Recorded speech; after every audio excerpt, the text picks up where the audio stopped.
형제들아, 내가 너희에게 나아가 하나님의 증거를 전할 때에 말과 지혜의 아름다운 것으로 아니하였나니 내가 너희 중에서 예수 그리스도와 그가 십자가에 못 박히신 것 외에는 아무것도 알지 아니하기로 작정하였음이라. 내가 너희 가운데 거할 때에 약하고 두려워하고 심히 떨었노라. 내 말과 내 전도함이 설득력 있는 지혜의 말로 하지 아니하고 다만 성령의 나타나심과 능력으로 하여 너희 믿음이 사람의 지혜에 있지 아니하고 다만 하나님의 능력에 있게 하려 하였노라. 아멘. 날이 갑자기 추워졌습니다. 어떤 분이 자기 SNS에 이렇게 적었더라고요. 어떻게 날씨가 깜빡이도 안 켜고 훅 들어오냐, 그렇게 썼더라고요. 자, 날이 추워져도 우리가 해야 될 거, 복음을 전하는 일입니다. 그런데 어떤 사람들은 복음을 전하는 것이 예수 믿으세요 라고 말하는 것에 국한된, 그래서 복음 전한다 그러면 예수 믿으세요 라고 말하는 것이라고 그 정도로만 알고 있는 사람들이 있습니다. 물론 예수님 믿으세요 또는 예수님이 우리의 구원자십니다. 또 예수님 믿고 구원받으세요. 예수님이 당신의 죄를 위해 십자가 지셨고 그리고 우리를 구원하셨습니다. 뭐 이런 말을 통해서 복음을 전하는 것이 잘못된 것은 아닙니다. 그런데 오늘 사도 바울은 지금 고린도 교회 성도들에게 아주 중요한 이야기를 하고 있습니다. 내가 너희에게, 이 고린도 교회 이 성도들에게요, 복음을 전할 때 무슨 말재주와 무슨 논리를 펴서 복음을 전한 것이 아니라고 말합니다. 이게 무슨 말입니까? 자, 여기 지금 고린도 말이에요. 이 고린도, 우리가 잘 알듯이 여기는 이제 항구 도시죠. 이 그리스 아테네에서 약 한 64km 정도 되는 그곳이 바로 고린도입니다. 그리스 땅, 그리스 지역이에요. 그리스 그러면 여러분 헬라, 그죠? 그리스 그러면 신전, 그죠? 그리스, 우리가 잘 알죠. 사도 바울이 2차 전도 여행을 이제 빌립보를 시작해서 데살로니가, 그 다음에 우리가 잘 아는 베레아라든지 이곳을 거쳐서 이제 아테네까지, 성경에는 이제 아덴이라고 표현합니다만 아테네까지 왔어요. 그래서 아테네에서 이제 고린도로 넘어온 거예요. 이 고린도에서 여러분이 잘 아는 텐트 메이킹 하고 있던, 천막을 제조하던 이 브리스길라와 아굴라 부부를 만나죠. 그래서 같이 동역을 하게 됩니다. 고린도는 그리스 문화권이기 때문에 이 헬라 철학과 수사학이라든지 이런 것들이 굉장히 많이 발달한 곳입니다. 그러니까 이 말을 다시 말하면 이 고린도 사람들은 지식에 대한 자부심이 굉장했어요. 그런데 가말리엘 문화생이고 이런 헬라 철학 능통했던 이 사도 바울, 어찌 보면 사도 바울에게 이 고린도, 여기 아테네, 이 그리스 땅은 복음 전하기 정말 좋은 곳 아닙니까? 왜냐하면 지식인들이니까. 글쎄요, 사도 바울에게 어찌 보면 철학적이고 수사학적이고 그런 부분에 최적화되었던 사도 바울에게 이 그리스 땅에서 복음 전하는 것은 어렵지 않았을 것 같아요. 그런데 사도행전 17장에 가면 이 아테네에서 복음 전한 내용들이 나오는데요. 거기 보면 아테네에서 사도 바울은 완전히 실패합니다. 지금 아테네에서 실패해가지고 지금 고린도로 넘어온 거예요. 자, 그러면 어땠길래, 여러분 여기 지금 고린도 같은 경우는 국제적인 항구 도시예요. 문화예술이 발달한 도시입니다. 종교적 혼합주의가 팽배했던 곳이에요. 또 윤리적으로 성적으로 아주 타락했던 곳이 바로 이 고린도입니다. 그랬든 어쨌든 여기는 그리스 아닙니까? 이 지적 자부심이 높았던 사람들, 그저 설득하고 논리적으로 설명하면 될 것 같은데 아테네에서 이미 사도 바울은 그렇게 논리적으로 해봤거든. 철학적으로 해봤거든. 그런데 아테네에서 그렇게 논리적이고 철학적으로 복음을 전했던 사도 바울이 결국 실패하고 맙니다. 여러분, 우리도 그럴 때가 있죠. 잘 설명하면 될 것 같아요. 예수님, 야, 앉아봐. 이러면서 예수님에 대해서 막 설명하면 설명을 듣고 그래 이러고 그럴 것 같죠. 근데 기본적으로 일반적으로 여러분도 그렇게 해보셨겠지만 쉬운 일이 아닙니다. 왜? 아무런 전이해가 없어요. 아니, 전이해가 없는 것뿐만 아니라 이미 샤머니즘적인 견해를 우리 대한민국 사람들은 다 갖고 있어요. 불교적, 유교적 기본 개념을 다 가지고 있어요. 그런 사람들에게 지금 전혀 다른 지금 기독교적인 개념들을 아무리 설득한들 설득이 되겠냐고요. 사도 바울 역시 마찬가지입니다. 아주 뭐 철학적이고 논리적으로 얼마나 논리적으로 말했겠어요, 사도 바울이. 그런데 사도행전 17장에 가면 아테네 사람들이 뭐라고 말하냐면 야, 말쟁이가 왔다. 게다가 예수 그리스도의 부활을 설명했어요. 논리적으로 그것도. 그러자 에이 그러면서 조롱까지 했어요, 사도 바울. 물론 그렇게 대실패만 하고 끝난 건 아닙니다. 아레오바고의 그 관리들 몇 명과 그리고 여자들 몇 명은 사도 바울의 복음을 듣고 예수를 믿게 되었어요. 그렇지만 대다수는 예수 복음을 전하는 사도 바울을 조롱하고 그리고 말쟁이라고 폄하시켰어요. 더 이상 복음을 전하지 못하고 아테네를 떠나서 고린도로 오게 된 것입니다. 여러분, 십자가의 도를 어떻게 말로 설득할 수 있을까요? 예수님이 하나님의 아들이신데 이 땅에 오셨다는 것과 네? 그리고 그 예수님이 우리 모든 죄를 대신해서 십자가 지고 죽으셨다는 것을 그냥 일반적인 언어로 말로 설득을 어떻게 할 수 있을까요? 그러면 하지 말라는 겁니까? 어떻게 해야 그럼 복음 전할 수 있단 말입니까?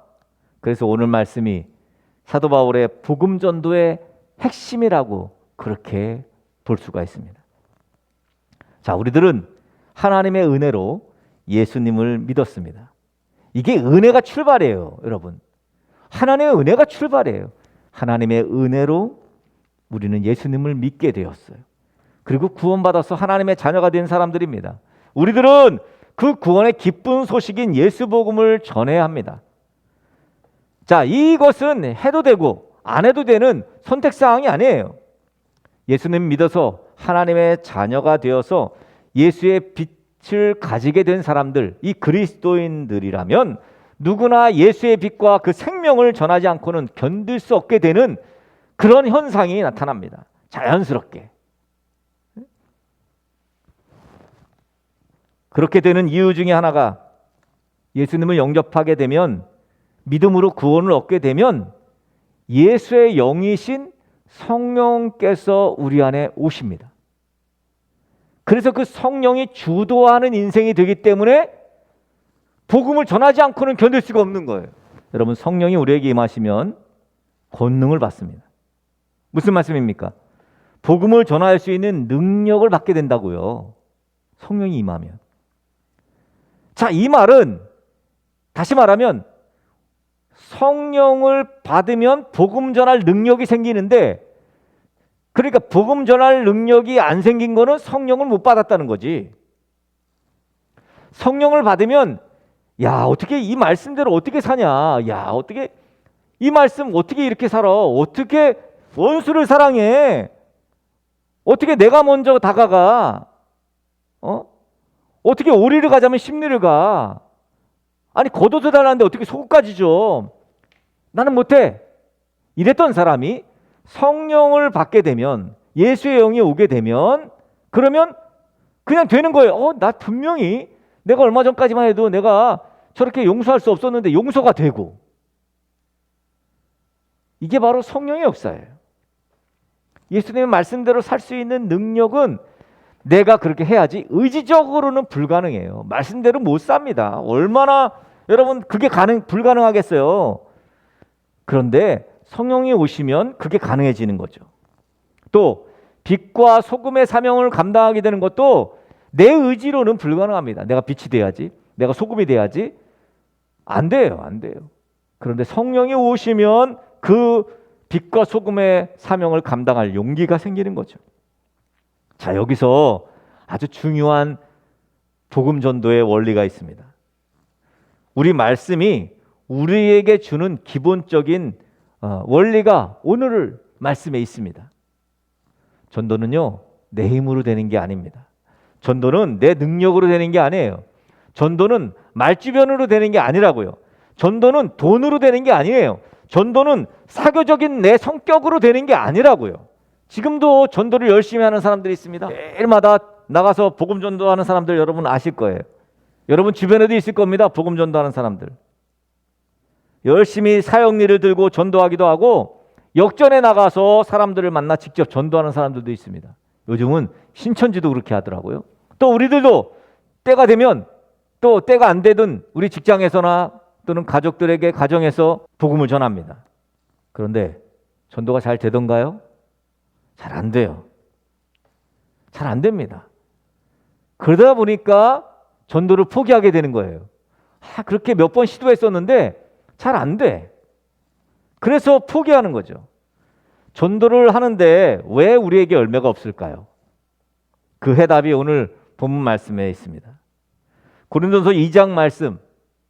전도는 열심과 노력과 능력으로 하는 게 아니라고 결론 짓는 사도 바울의 이 고린도 전도, 그리스 전도. 오늘 본문 4절에 보니까 전도는 설득력 있는 지혜의 말로 하는 것이 아니라고 말합니다. 말재주로 전도하는 게 아니라고요. 그러면 성령의 나타나심과 성령의 능력으로 전도해야 한다고 말하고 있습니다. 그러니까 복음을 전하는 전도는 전도자의 능력이나 전도자의 배경이나 성품 또는 뭐 가지고 있는 거 유무, 말주변의 유무 뭐 이런 것과 상관없이 성령께서 역사하시느냐 성령께서 역사하지 않느냐에 그 성패가 달려 있다고요. 자, 그러면 성령께서 역사하시면 성공하고 성령께서 역사하지 않으면 실패하니까 성령께서 역사하시도록 해야죠. 어떻게? 성령께서 역사하시도록 하는 방향을 우리가 계속 유지해야죠. 성령이 역사하시도록. 어떻게 해야 성령이 역사하십니까? 이게 바로 오늘 아주 중요한 부분입니다. 여러분, 대부분 전도법, 전도 강의 그러면 방법적인 부분을 합니다. 한마디로 말씀드리자면 우리가 먼저 회개하고 예수님 믿고 예수님 말씀을 따르다 보니 우리에게 오신 그 성령을 선물로 받은 거예요. 그러면 성령께서 우리의 상황이나 우리의 환경에 상관없이 때를 얻든지 못 얻든지 복음 전하게 하시는, 그래서 열매를 얻게 하시는 역할을 성령께서 하십니다. 그래서 전도의 출발은 성령으로 충만해지는 거예요. 어떻게 충만해지느냐? 오늘 이것이 중요한, 아주 중요한 문제입니다. 성경은 늘 성령으로 충만해지라고 말하면서 우리에게 기도를 요청합니다. 성령으로 충만해지려면 그 성령께서 우리 안에서 역사하시도록 해야 돼요. 그런데 세상의 염려와 근심들만 가득해가지고 성령이 역사하시겠냐고요. 그래서 성령과 만나는 자리, 하나님의 영과 만나는 자리를 마련해야 돼요. 거기가 바로 골방입니다. 그래서 성령으로 충만한 사람들의 공통점 중에 하나가 골방들이 다 있어요. 기도하는 공간이 있다고요. 기도하는 곳이 있어요. 기도하는 사람들이에요. 성령 충만한 사람들은. 기도해야 성령의 충만함을 유지할 수 있습니다. 기도가 뭔데? 하나님을 만나는 거예요. 하나님과 대화합니다. 하나님과 교제하는 거고 하나님의 영으로 호흡하는 거예요. 기도는. 그래서 우리는 기도해야 합니다. 우리가 어떻게 기도해요? 하루 3번 밥 먹을 때 우리가 기도하죠. 사실 왜 그런 기도, 말도 안 되는 그 밥 먹을 때 기도하라고 목사가 그렇게 이야기합니까? 밥 먹을 때조차도 기도 안 하기 때문이에요. 현대 그리스도인들이 하루의 삶을 사는 걸 모습을 보면 대부분 다 그렇지는 않습니다. 대부분은 다 기도해요. 아침에 일어나서도 기도하고 저녁에 자기 전에도 기도하고 평소에도 기도합니다. 또 자신의 닥친 급한 문제들이 있으면 다 기도하죠. 그런데 일반적으로 하나님의 은혜, 매일마다 햇볕을 공급해 주시지, 공기를 공급해 주시지, 사시사철 공급해 주시고, 그것이 하나님의 은혜인 줄 모르고 그냥 당연하다고 생각하니까 은혜를 깨닫지 못한 거예요. 그러다 보니 그냥 일상의 삶이, 기도의 삶은 제껴버린 거죠. 그러면서 그냥 뭐 나는 예수 믿어. 마치 미국의 많은 사람들에게 당신은 종교가 뭡니까? 난 크리스찬입니다. 나는 기독교입니다. 라고 말하듯이. 그러나 예수를 안 믿어요. 할 짓 다 하죠. 여러분, 기도하는 것은 구별된 자의 모습이에요. 성령 충만함을 유지하는 가장 빠른 길은 하나님과 만나는 자리를 만드는 거예요. 골방을 만드는 거예요. 자, 두 번째로 또 성령 충만해지기 위해서 해야 될 것은 말씀을 읽고 말씀을 듣고 말씀을 묵상하는 일이에요. 왜? 말씀이 곧 하나님이세요. 하나님을 만나는 거예요. 말씀으로.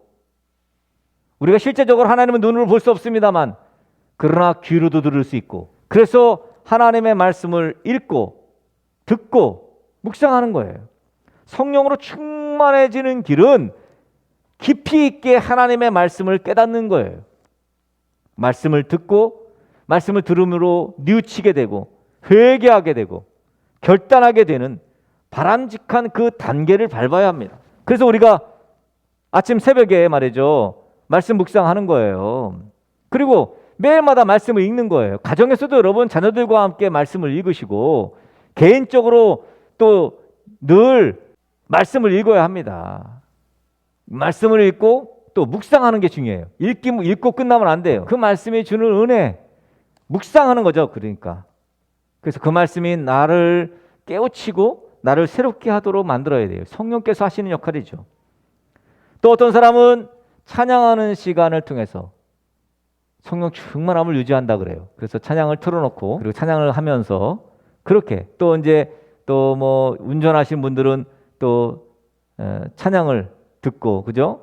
이제 운전하는 분들은 좋은 게 이제 뭐 극동방송이라든지 이렇게 말씀을 듣고 또는 찬양을 듣고 하는 시간들을 많이 가질 수 있으니까, 그죠? 거기가 골방이죠. 자, 여러분이 여러분 주변에 아주 가까운 사람에게 복음을 전하면 그러면 그 사람이 눈물을 막 흘리면서 막 내가 그랬구나, 내가 잘못했어, 내가 회개하고 그리고 예수님 믿겠다고 그렇게 딱 결단하던가요? 대부분 복음을 전했다가 괜히 불편해지는 경험을 해보셨을 겁니다. 야, 너 자꾸 이러려면 이제 나한테 전화하지 마. 뭐 이렇게. 아, 너 만날 때마다 왜 자꾸 뭐 예수가 어떻고, 야, 종교 자유인데 우리나라 자꾸 너 그러면 싫어. 뭐 또 직장 생활하시는 분들 영업 대상자에게 그랬다가 말이죠. 당신한테 안 할 거라고 말해. 막 이렇게 이런 불이익도 막 옵니다. 복음을 전한다고 아멘 뭐 이러면서 나 예수 믿을래 뭐 그러지 않습니다. 이것이 바로 복음 전하는 자들의 실수죠. 그래서 기도를 먼저 하는 거예요. 하나님, 제가 저 친구에게 복음을 전하려 합니다. 성령 하나님께서 먼저 저 친구의 마음을 만져주시고 예수 복음의 말씀을 전할 때 깨달아지는 은혜를 허락해 주십시오. 기도하는 거예요. 먼저 기도해야 돼요. 저는 여러분들이 다 기도 먼저 하고 있을 거라고 봐요. 그죠? 전도 대상자들 놓고 지금 다 기도하고 있을 거예요. 그게 뭐냐면 마태복음 우리가 잘 아는 13장에 나와 있는 씨 뿌리는 비유에 예수님 말씀하신 그 씨 뿌리는 비유에서 바로 옥토를 만드는 작업이에요. 성령 하나님께서 먼저 저 친구의 마음을 만져달라고 하는 기도. 그래서 저 친구가 거부하지 않고 복음을 받아들이게 해달라는 기도. 이것은 성령께서 해야 되만 가능한, 내 말주변이나 내 설득력으로는 불가능한 성령께서 역사해야지만 가능한 그러한 영역이에요. 여러분, 밭을 먼저 옥토로 만든 다음에 그 다음에 씨를 뿌려야 합니다. 그래서 전도의 기본 첫 번째 단계는 기도예요. 기도. 전도의 첫 번째 단계가 무슨 말주변 뭐 아니면 사형리를 외우는 게 아니고 전도의 첫 번째 단계는 기도의 단계. 밭을 옥토로 만드는 단계예요. 제가 여러분에게 늘 말씀드리죠. 시외버스를 타든 공항버스를 타든 또는 시내버스를 타든지 지하철을 타든지 또는 KTX를 타든지 옆에 누가 앉게 되는 사람이 나에게 갑자기 저기요, 죄송한데 제가 예수님을 믿고 싶은데 어떻게 해야 예수님을 믿을 수 있습니까? 라고 묻게 해 주시옵소서. 저 그렇게 기도해요, 매일. 예? 저는 그런 기도를 해요. 내가 만나는 사람 중에 예수 안 믿는 사람들이 별로 없어요. 그게 문제. 이제 다음 주에 이 부분을 아주 심도 있게 다루겠습니다. 예. 제가 요즘 고민이 많아요. 자, 사업장에서도 손님이 오셔서 저기요, 제가 예수님 좀 믿어보려는데 혹시 예수 믿으시면 나 어떻게 예수 믿어야 되는지 좀 가르쳐 주실래요? 이렇게 묻는 사람이 생기게 해달라고 기도하셔야 됩니다. 왜? 성령의 능력은 바로 이런 역사를 동반하거든요. 기도하는 이유가 바로 이런 이유입니다. 성령께서는 우리의 지혜로움과 우리의 지식과 우리의 재능을 뛰어넘으시는 분이세요. 그래서 성령님을 의지해야 되는 거예요. 그러려면 뭐 해야 돼요? 기도해야죠. 성령님 도와주십시오. 내가 지금 대운이를 전도하려고 합니다. 하나님이 옥토로 만들어주세요. 그래서 예수 복음이 전해지게 해주세요. 여러분, 성령님이 역사하셔야 전도할 수 있다는 논리는 자칫 전도자는 아무것도 아니라는 식으로 오해할 수 있어요. 근데 성령님께서는 사람을 통해 역사하십니다. 성령님께서 역사하실 그 사람이 누구냐가 중요한 거죠. 다만 성령께서 역사하실 그 사람의 조건이 중요한 것은 아니다라는 거예요. 조건은 없다는 거예요. 똑똑해야 된다, 이런 조건 없다고요. 건강해야 된다, 그런 조건이 없어요. 성령님은 부자여야 된다, 이런 조건이 없다니까요. 말을 잘해야 돼, 이런 조건이 없습니다. 물론 각 사람의 특별한 재능이 도움이 될 때가 많습니다. 그러나 그 재능들도 성령께서 역사해야지만 빛이 나는 거예요. 그러니까 마치 성령은요, 저 전기 코드 꽂는 거와 같습니다. 우리 예인이가 아침에 일어나서 이렇게 머리 감고 드라이를 하는데요, 전기 꽂지도 않고 드라이가 됩니까?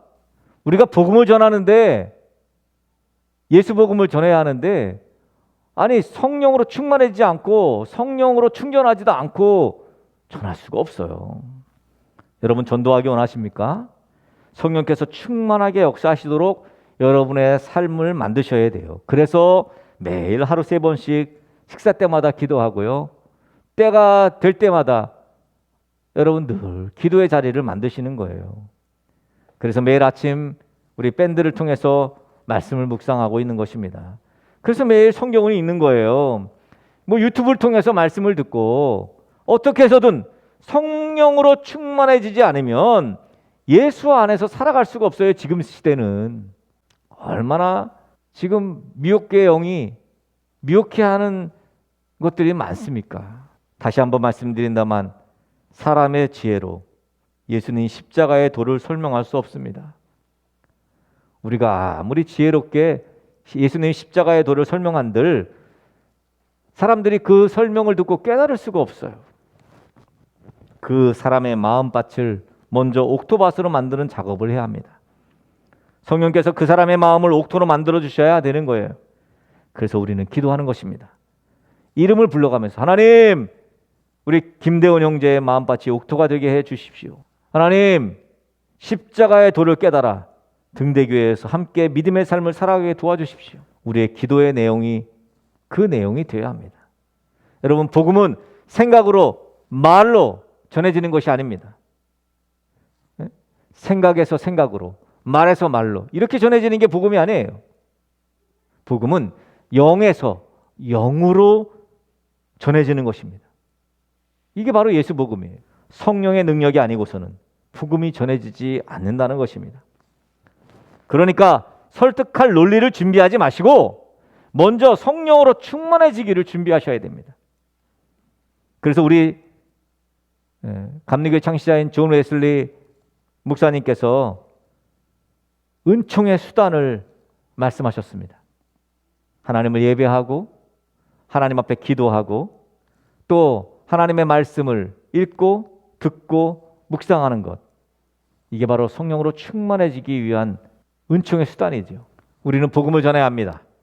그것은 예수님을 믿어서 우리가 얻게 된 사명이에요. 그런데 예수님 믿게 되면 당연히 따라오는 수순인 성령을 받게 되면 더 이상 내 의지와는 상관없이 그냥 자연스럽게 복음 전할 마당을 성령께서 만들어 주시는 거예요. 자연스럽게 복음을 전하게 되어 있습니다. 이제 우리 등대교회 성도들, 나는 전할 수가 없어요, 난 할 수가 없어요, 이거는 우리의 핑계가 될 수 없습니다. 코로나라서요. 그냥 성령으로 충만해지면 자연스럽게 되는 것입니다. 어리든 연약한 믿음이든 상관없어요. 우리 다 같이 성령으로 충만해져서 이 복음 전하는 자의 사명 잘 감당하는 저와 여러분 되어질 간절히 축복합니다.